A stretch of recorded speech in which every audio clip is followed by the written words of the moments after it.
Kevin Jones is the Assistant Director of IT and a member of the team that helped Ohio State University Wexner Medical Center achieve HIMSS Stage 7 certification. In October 2011, he co-led the deployment of an enterprise-wide electronic medical record that incorporated medical device integration from day one and replaced all previous clinical and revenue cycle applications. He oversees 5 IT application teams responsible for revenue cycle, ancillary systems, integration, clinical devices, and data architecture. Lynn Keene is the Director of Clinical Application at the Ohio State University Wexner Medical Center, a HIMSS Stage 7 site. Lynn has 15 years of nursing, clinical, and management experience, and over 15 years of increasing responsibilities in clinical applications. In the late 1990s, she served as the clinical lead for one of the early adopters of CPOE. In October 2011, she led the implementation and replacement for all clinical applications. Lynn has published several articles and has presented on a variety of topics surrounding the processes and impacts of EMR implementations. Now please join me in extending a warm welcome to Kevin and Lynn.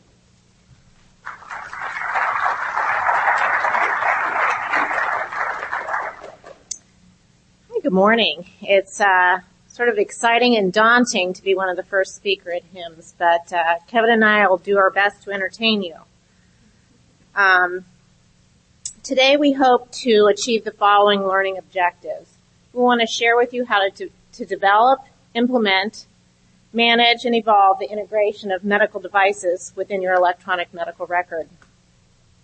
In addition, we hope you'll leave today recognizing the importance and value of medical device integration as you move forward in your journey of an electronic medical record.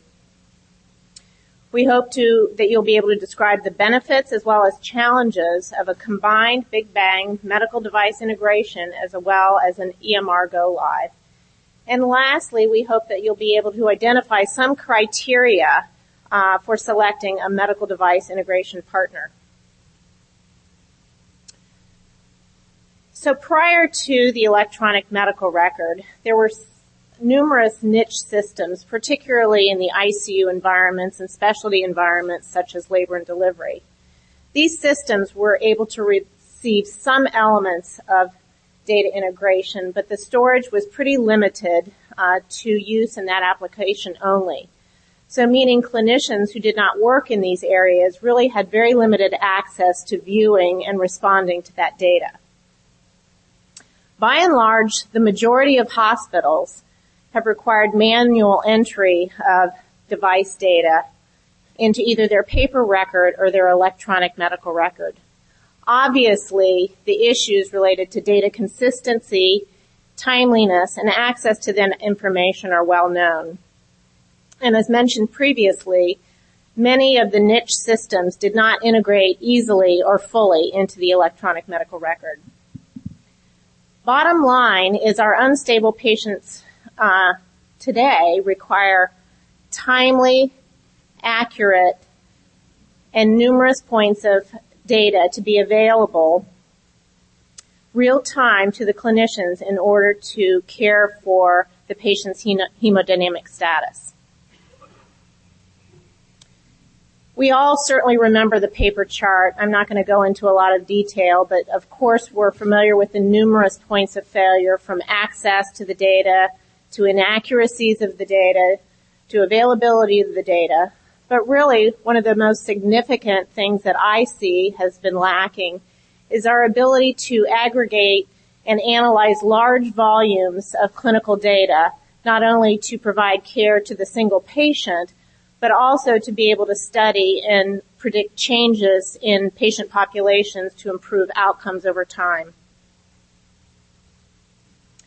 As mentioned in our introduction, the Ohio State University's journey to the electronic medical record occurred on a single Big Bang event.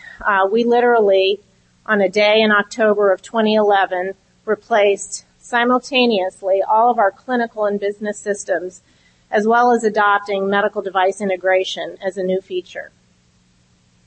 All of a sudden, we were able to capture a large volume of data across our entire medical center that was available to all clinicians in order to be able to respond to that patient care. It was a pretty fundamental change in our culture. So I'm going to turn it over to Kevin, who really led this initiative for medical device integration. Thank you, Lynn. Immediately when we started the inpatient EMR, I was pretty much drawn to the medical devices from being an integration programmer for many years prior to that, and now over some of the rev cycle areas as well. It was always one of those things that you could never get to. I've done everything you can do with an HL7 message, but for that piece of that box that has no output to it, there's no central device connectivity, that had an appeal to me. So we started our process in basically the early part of 2011 for an October Live. It was obvious that we really did need to do something. We did have some direct connectivity with some of our niche systems. It was very inconsistent throughout the hospital. And, a respiratory therapist would work one way in the ICU in a very different way because it wasn't integrated outside the ICU. So we really wanted to make sure it was an enterprise version. Everything was consistent. We had ventilator data. We were going to have ventilator data for everything, for every patient that was on a ventilator. So in January of 2011, we did go out for our RFP bid for a medical device integrator, an MDI, to see what we could do across the system. So what we're looking for, besides obviously functionality, was scalability, which is one of our biggest things. We are in the process of building a 21-story oncology and critical care tower. And with that, obviously, then comes a big domino effect of all the other units moving around to retrofit the rest of the hospital. So we knew we were going to be adding deleting rooms, constant movement for the next 3 to 5 years. In addition, obviously, cost is going to be an issue. Last thing we want to do is, create a PO every time we wanted to open a room. So we were looking for an enterprise version to do this. Third, we wanted to obviously meet the timeline. Sounds obvious, but when you have 9 months, and that includes an RFP bid, we had to have it live at the same time all of our critical care was going live. Or quite frankly, it would have been a huge black eye for our EMR install. And finally, was flexibility. We didn't treat this as a solution for just patient monitors or just ventilators. We wanted this to be a tool set. We wanted it to sit side by side with the interface engine and be a global tool set that we could use for whatever the device was best suited for. With this, we did install successfully on time about 800 patient monitors and 137 vents. We did choose iSirona for our vendor solution for this. As far as our current state, obviously besides patient monitors and ventilators, we do have a series of applications that were live before that we retrofitted for our EMR install. Fetal monitors, hemodynamics, ECG. I'm not going to read them all. Some of these are pretty much your basic HL7. Some of them aren't. Some of them, like the ventilators, again, they're talking something that is just basically telephony. It's RS-232. PFT, I'll talk. We have a case study later in the presentation. We are kicking off this month all the anesthesia. That's going to include perfusion, and we'll add about 80 to 120 devices to our mix. By the time the new hospital opens in late 2014, we will have about 1,500 devices connected, and that's a pretty conservative estimate at this point in time. Also, what we're noticing is the ambulatory site. We always think of, patient monitors, high acuity, everything is within that inpatient suite. But we're realizing the ambulatory site really has an awful lot of potential and has a ton of devices out there that would also benefit in this manner. We're starting with spirometry now, ambulatory blood pressures, vital stats, et cetera, will be coming. Dialysis is coming. I did add IV pump on here, and I know we're in the same boat that everybody else is. We don't really have connectivity, although I'm definitely talking with our pump vendor this week, so hopefully I'll have some better news after this week.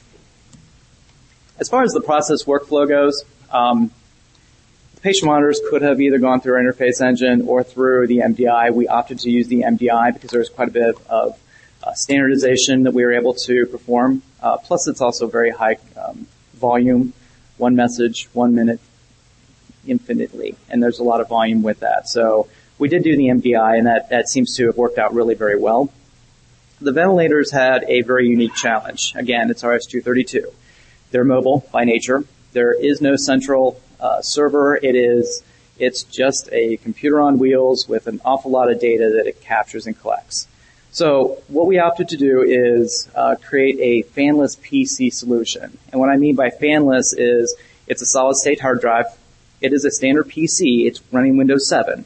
But because it doesn't have a traditional hard drive, it doesn't need a fan. The entire thing is about the size of 2 DVDs cases that are stacked. So really small. We have affixed one to every one of our devices. And what we really wanted to do is make it invisible to the respiratory therapist as they were conducting clinical care. The last thing they needed to do when they were intubating a patient is try to hook up a computer system. And literally, we did not change the workflow at all. They plug in the device. We have set the BIOS setting to automatically power up when it sees power. And by the time the patient is connected to the ventilator, the device data is flowing.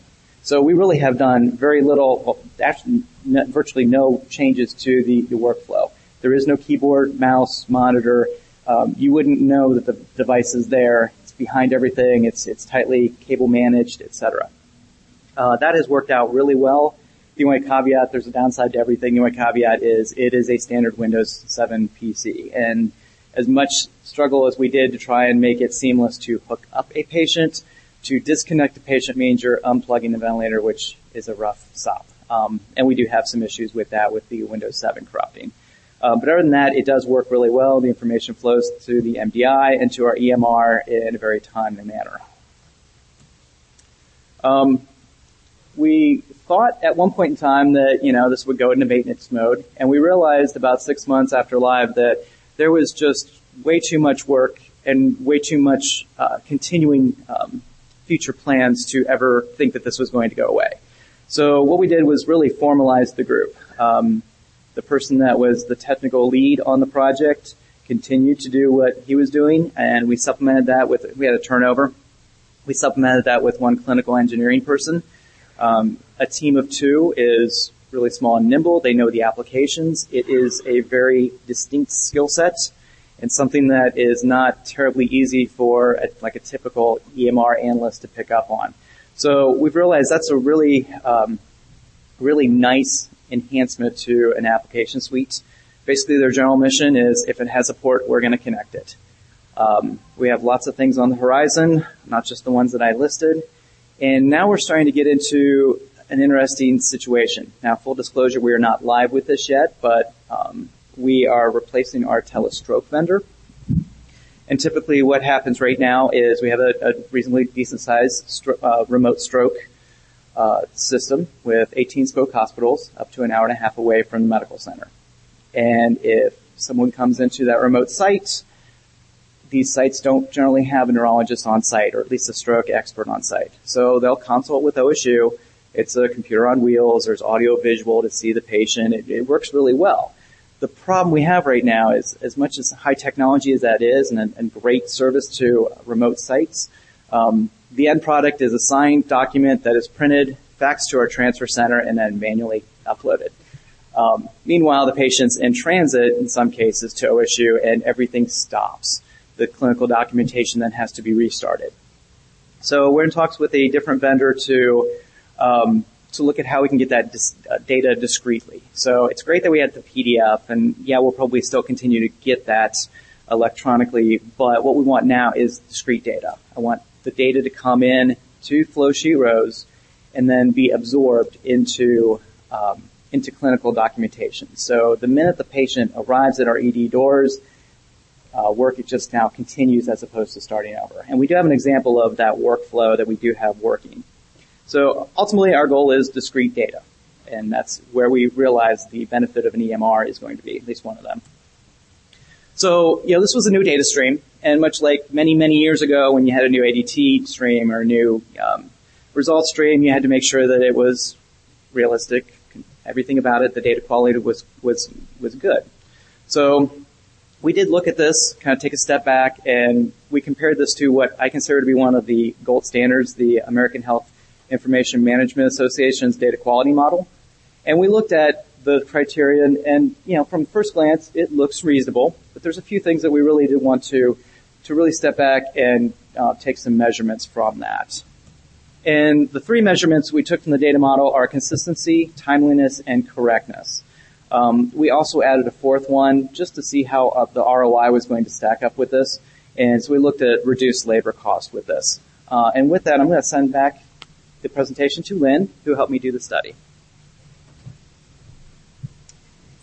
Thanks, Kevin. I'm going to just spend a few minutes talking about, how this technology was applied from a clinician's perspective. As Kevin alluded to, there are both permanent fixed patient monitors and devices as well as mobile unfixed devices that we are connected to. The permanent devices are easy for the clinician because those device associations are triggered by an ADT event. So if I'm in an ICU bed, there's a monitor affixed to that bed, and as soon as that patient's transferred into that bed, that association is made, and the nursing staff's good to go. However, with the mobile devices, let's say a patient's going to a procedure area where they do not have fixed devices in that location, or they're out on a medical surgical unit or whatnot, that gets a little stickier. It does require our clinical staff to go in, select that correct device, and associate that to the correct patient.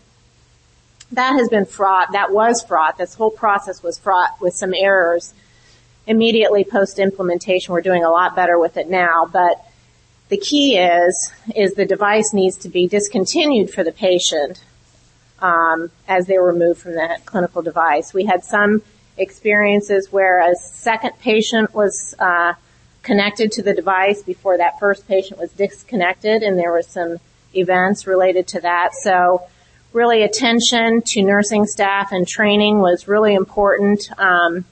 Implementing a large EMR, there's so much information that your clinicians need to remember that was one piece that sort of got lost in the shuffle, so we really needed to do some focused re-education. I'm also hoping that in the future there's some more elegant solutions both within your electronic medical record to alert the staff to say, you need to discontinue this device, the patient's no longer connected, and help in that workflow.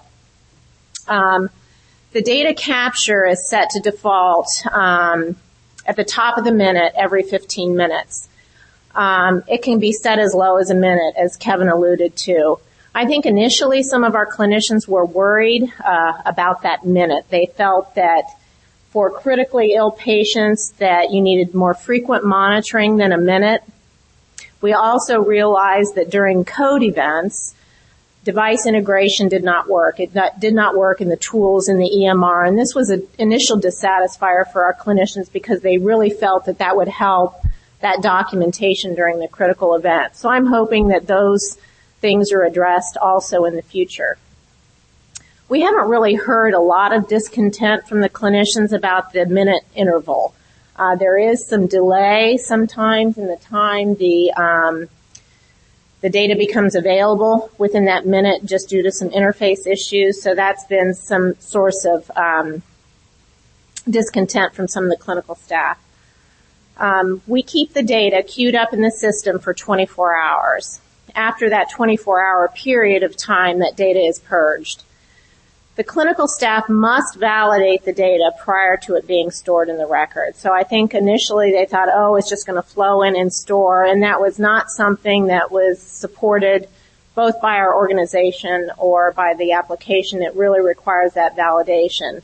The process of validation is to assure that the nurses look at the data, they validate that it's true and accurate for that patient, and then they store it into the record.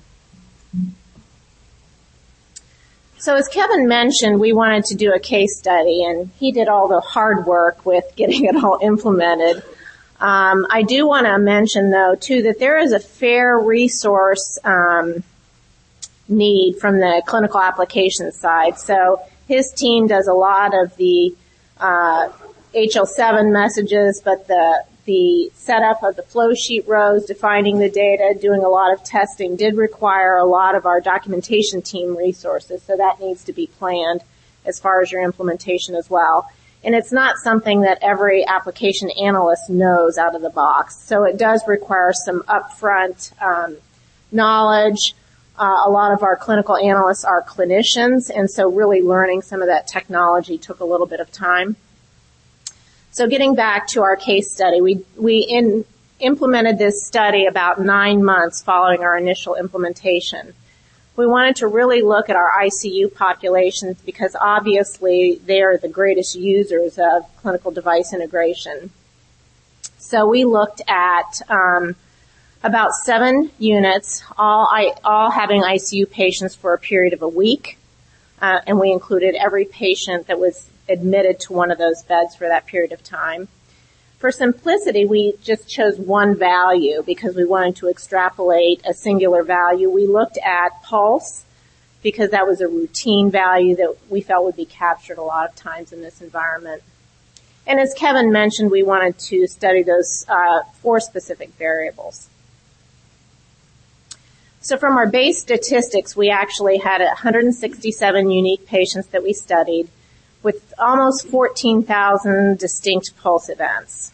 And as I mentioned, it covered about 7 units. So the first measurement we looked at was consistency. And I'm using consistency and sort of defining that as how is the clinical staff using the system? Are they consistently using the tools appropriately and accurately in the system?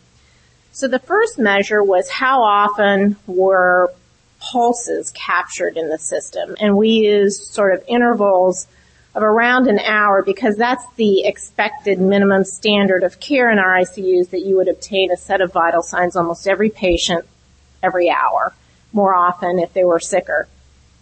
So looking at our statistics, we found that about 95% of them, the vital sign, the pulse metrics, were captured during an hour increment. The remaining 5%, really, we looked in detail at a couple of those, more than a couple, at several of those conditions, and found that a lot of those were resulting from patients being off the unit for surgical procedures or invasive procedures, and therefore were not available to have a vital sign taken. The second one was how often were they using the device integration as opposed to manual entry of the data, and we found that 93% of the pulses were captured through device integration, with about 7% of them being entered manually. The next metric is timeliness, and we looked at timeliness really because that is what other individuals in the care team need in order to make decisions about care for the patient. So we really felt that timeliness was a key safety measure. I think there's a lot of opportunity to improve in this measure, and we'll talk about it in the next 2 slides, but we found about 81% of the data points were validated, and that means the time that the data was captured and queued up in the system to the time it was actually reviewed, validated, and stored in the medical record. So you really want to get it within that first hour increment. 4% were greater than 2 hours.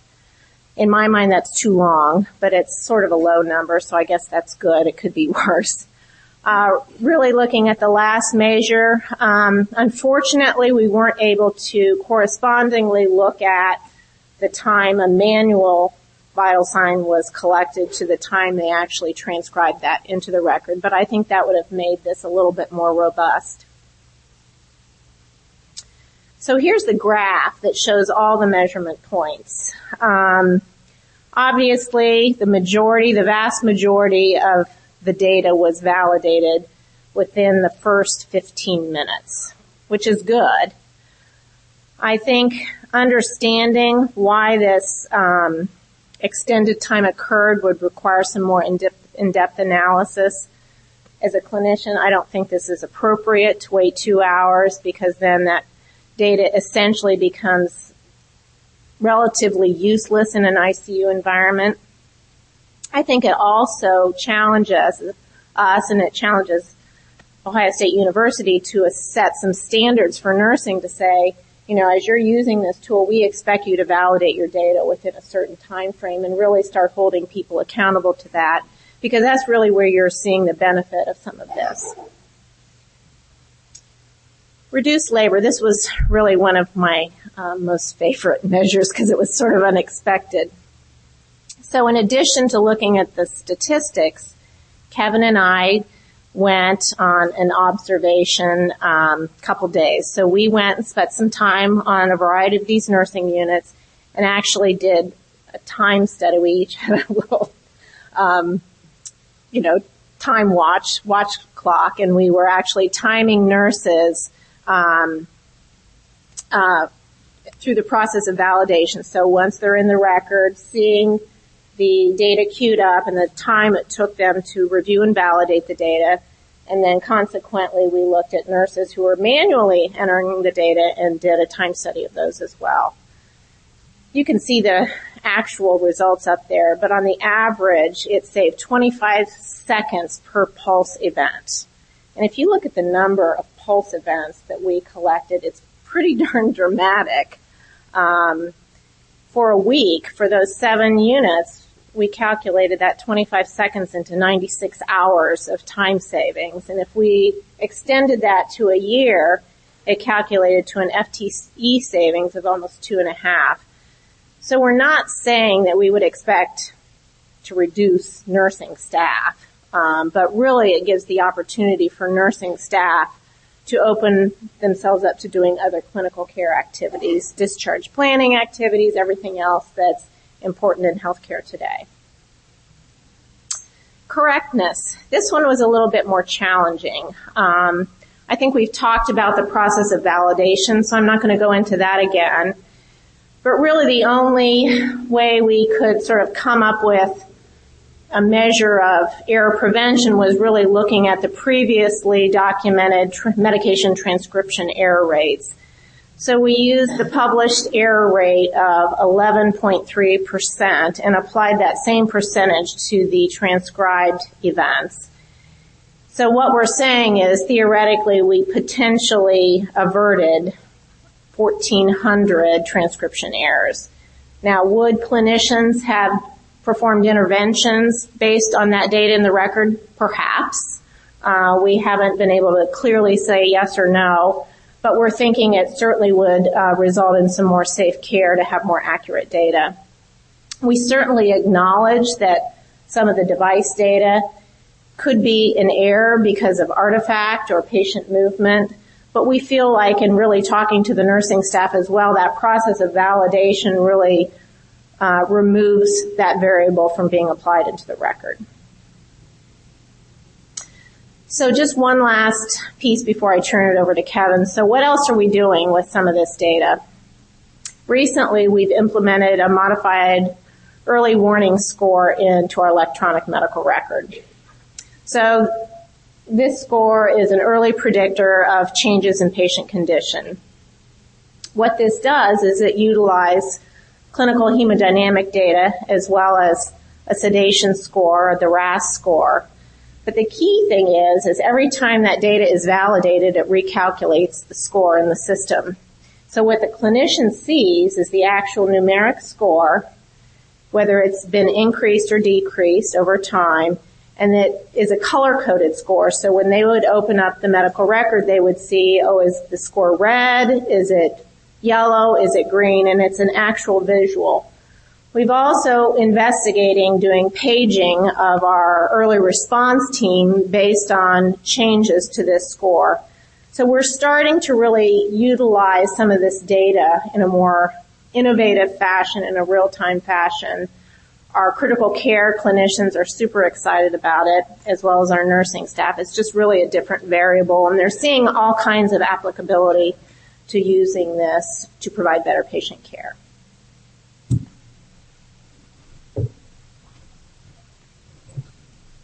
Our second application is really back to the PFT, pulmonary function test. And the same model is used here and is in production that we want to use with our telestroke and some of our other applications. And it's really the marriage between the clinical device data and the clinical documentation. Our current PFT system is old. It cannot do what we would typically think of as a departmental ancillary system. It can do a computer interpretation, or it can do a physician interpretation. It can't do both, which means about 10 or 15% of the time is incorrect according to our pulmonologist. You can't electronic sign, et cetera. I mean, there's just many things wrong with it to the point where you can't really do a case completely. Right now, prior to this system, our physicians manually typed all of the discrete data into a third system, did their interpretation, signed it, and it was then put in our chart. Obviously, data entry errors, a huge turnaround time, et cetera. So what we try to do is combine that data together. We have now relegated that PFT machine to being just a device and not really anything more than that. So very similar to vitals, it pulls in about 200 measurements, which again were hand typed, which you can see what kind of delay it was. We pull that in along with the computer interpretation. The physician now comes directly into their EMR, the same system they're looking at and caring for the patients every day. They pull up the data. They start with just a standard text, which fills in all the information. There's no retyping of any of that information. They evaluate the auto-interpretation, either accept it, correct it, delete it, whatever the case is. It's their documentation. Sign it, and it's done. We've removed all of that step in between that introduces error, that introduces very long time delays, etc. This is what we're hoping to get to. So now we have, in essence, two different views of the data.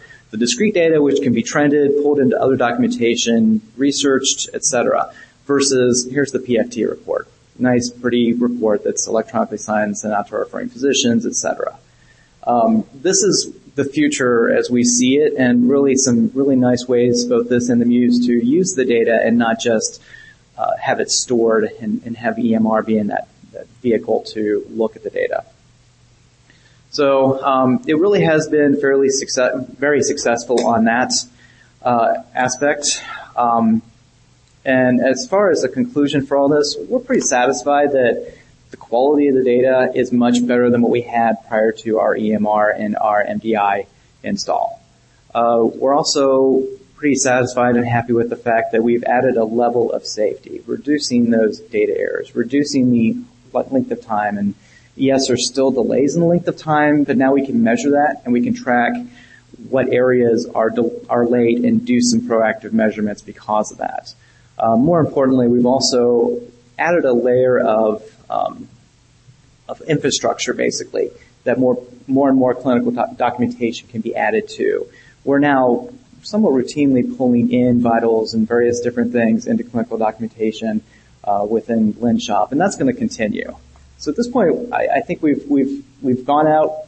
We knew what we were going to do. We have implemented, and we have seen successes with that.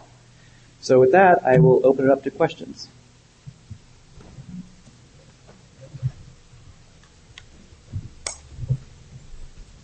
Thank you very much. We have time for a few questions. I'd like to ask our live audience, if you have any questions, please feel free to use the aisle microphone so that we can all hear you. If you are a virtual attendee, please ask your question via the virtual chat feature. Good morning. I think it's still good morning. I'm Deborah Arioso from Vanderbilt. We've implemented the pews in our institution. One of the things that we discovered that we're trying to grapple with, that maybe you've solved with the Muse, which we haven't gone there for that sort of alerting, is the asynchronous data collection pieces.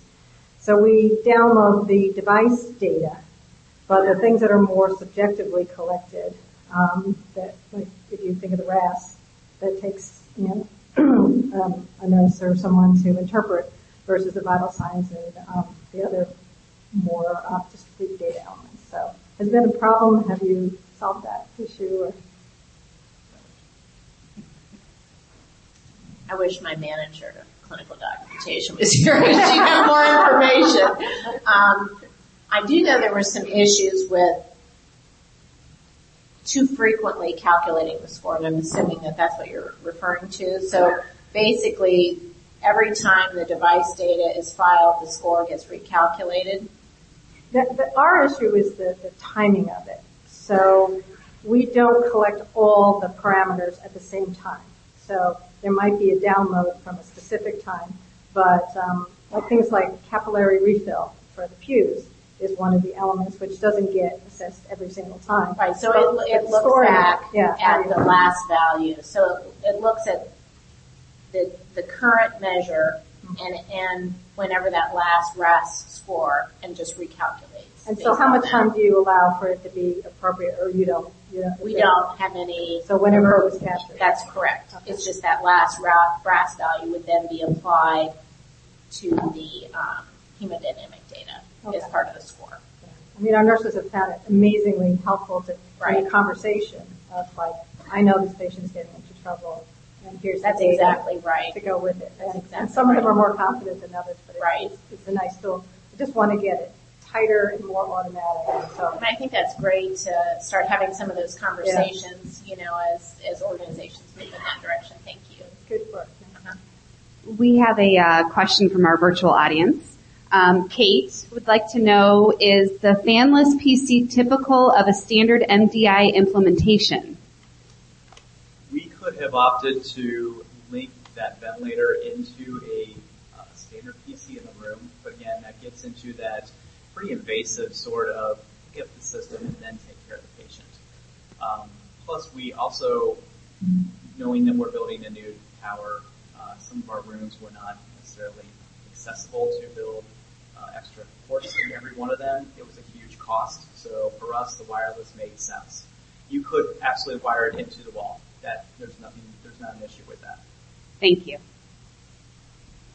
I'm interested in you integrated a lot of devices.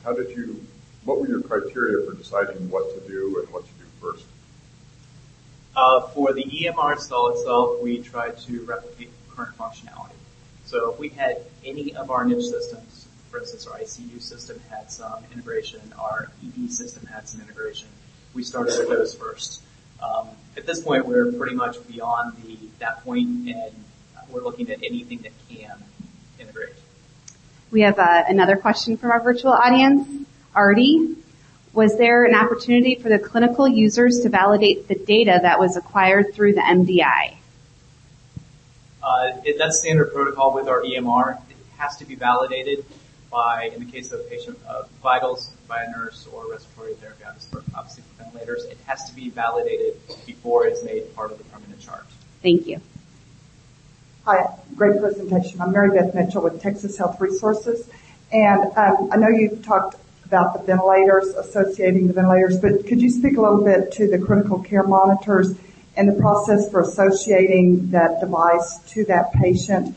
And my interest specifically is around the PACU, because I'm hearing the turnover of patients so fast in the PACU, they don't always use it, and I was wanting to get your thoughts on adoption in the PACU specifically. Okay. Actually, it's a great call out for all of our ICUs or anything where the patient monitor is physically attached to the room. And yes, I know physically attached means they can still unbundle it, but it's basically nailed to the wall.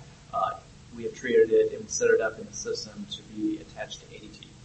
So yes, if the ADT is wrong, the vitals are going to be wrong, but that's a bigger issue that need to be addressed other ways. For the PACU, it really fits in with the mobile. So it is up to the nurse to associate the device. There's no other really good way to do that. Some opt to do it, some don't. Some might be the length of time or the acuity, whatever the choice is for the reason. What we're trying to do is automate their job. So if it's continuous monitoring, they have a vested interest in hooking it up and letting the automation do the work for them. So I don't think we have a lot of problem with that.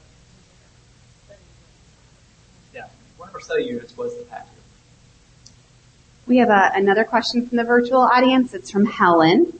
She says that I've read that ensuring all medical devices are synced for date time is a challenge and a potential issue when feeding into the EMR. How did the facility address this issue? I'll take this one. We did initially have that problem. Now, we didn't have it on the devices itself. All of our devices are attached, all of our patient monitors are attached to central monitoring stations. So by the nature of the way we have it set up, it uses the Windows date time feature and syncs that automatically. So that piece we did not have a problem with. We did initially have a problem with seconds being captured, and we have since resolved that issue.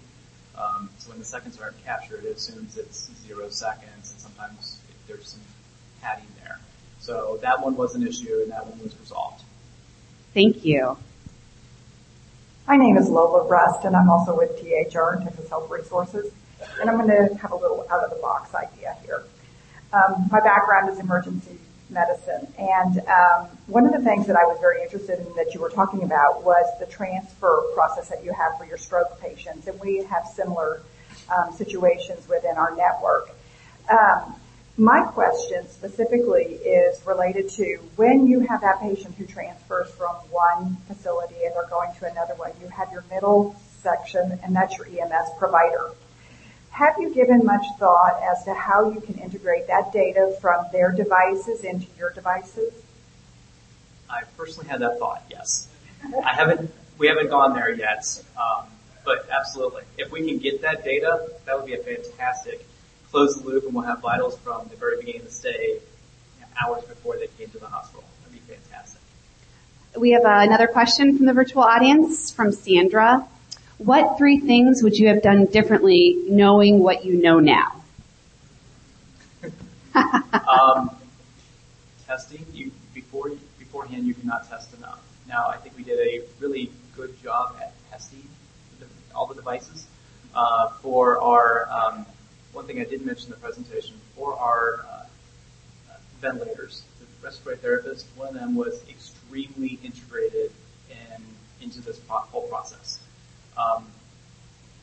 We had talked about in the RFP that she had wanted different values, different subset of values to go over for each mode.